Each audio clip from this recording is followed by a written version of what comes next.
ಇಟ್ಕೊಂಡಿದ್ದೀನಿ. ಇದು ಚಪಾತಿ, ದೋಸೆ, ಪೂರಿ, ಅನ್ನಕ್ಕೆ ಸೈಡ್ ಡಿಶ್ ಆಗಿ ಎಲ್ಲದಕ್ಕೂ ಚೆನ್ನಾಗಿರುತ್ತೆ.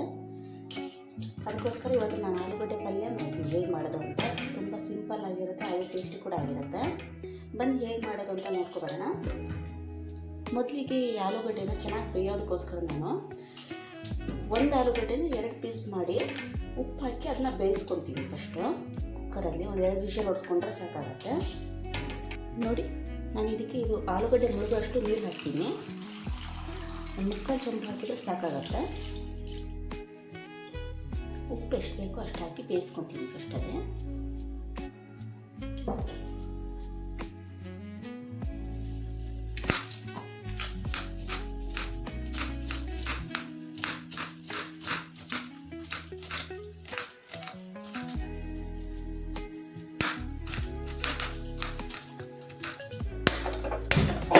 ನೋಡಿ, ಮೊದಲಿಗೆ ನಾವು ಇಲ್ಲಿ ಸ್ಟವ್ನ ಆನ್ ಮಾಡಿಕೊಂಡು ಒಂದು 4ರಿಂದ 5 ಟೇಬಲ್ ಸ್ಪೂನ್ ಆಗೋಷ್ಟು ಎಣ್ಣೆ ಹಾಕ್ಕೊಳ್ಳೋಣ.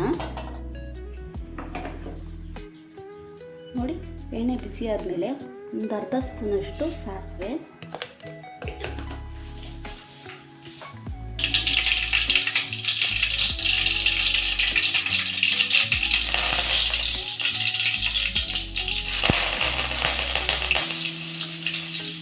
ನಂತರ ಕಡಲೆಬೇಳೆ, ಒಣಗಿದ ಮೆಣಸಿನಕಾಯಿ ಮತ್ತು ಜೀರಿಗೆ. ನೀವು ಬೇಕಿದ್ದ ಹಸಿಮೆಣಸಿನಕಾಯಿ ಕೂಡ ಯೂಸ್ ಮಾಡ್ಕೊಬೋದು. ನಂತರ ನಾನಿಲ್ಲಿ 1 ಈರುಳ್ಳಿನ ತಗೊಂಡಿದ್ದೀನಿ.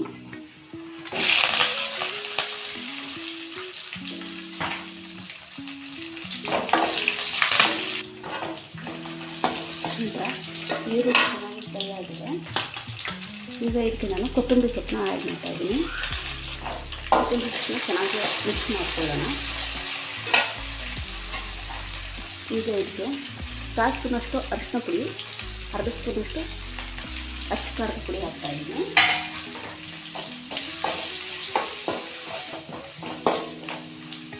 ಇದನ್ನು ಚೆನ್ನಾಗಿ ಮಿಕ್ಸ್ ಮಾಡಿಕೊಂಡು ಆಲೂಗಡ್ಡೆಗೆ ಉಪ್ಪು ಹಾಕಿ ಬೇಯಿಸ್ಕೊಂಡಿರ್ತೀರ. ಸೊ ಇವಾಗ ರುಚಿಗೆ ಎಷ್ಟು ಉಪ್ಪು ಬೇಕು ಅಷ್ಟು ಹಾಕ್ಕೊಳ್ಳಿ. ನೋಡಿ, ನಾನೊಂದು ಅರ್ಧ ಸ್ಪೂನಷ್ಟು ಉಪ್ಪು ಹಾಕ್ಕೊತಾ ಇದ್ದೀನಿ. ನಂತರ ನಾವು ಮೊದಲೇ ಬೇಯಿಸಿ ಸಿಪ್ಪೆ ತೆಗೆದು ಸ್ಮ್ಯಾಶ್ ಮಾಡಿ ಇಟ್ಕೊಂಡಿದ್ದೀನಿ. ನೀವು ಒಂದು ಫೋರ್ಕ್ ಸಹಾಯದಿಂದ ಇಲ್ಲ ತಣ್ಣಗಾದ್ಮೇಲೆ ಕೈಯಲ್ಲೇ ಈ ಥರ ಸ್ಮ್ಯಾಶ್ ಮಾಡ್ಬೋದು. ನೋಡಿ, ಈ ಥರ ಇದನ್ನ ಮಿಕ್ಸ್ ಮಾಡ್ಕೊಳ್ತೀನಿ.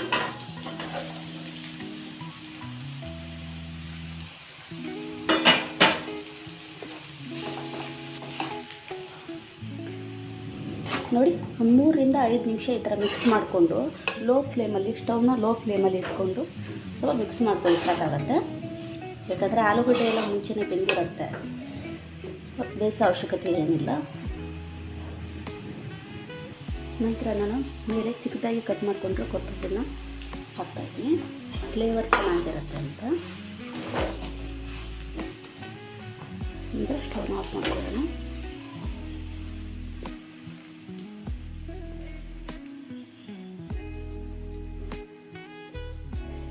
ಈಗ ಆಲೂಗಡ್ಡೆ ಪಲ್ಯ ರೆಡಿಯಾಗಿದೆ. ಈಗ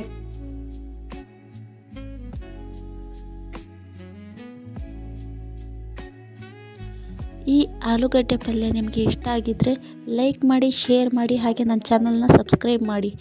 ಮುಂದಿನ ವಿಡಿಯೋದಲ್ಲಿ ಸಿಗೋಣ. Thank you. ಬಾಯ್.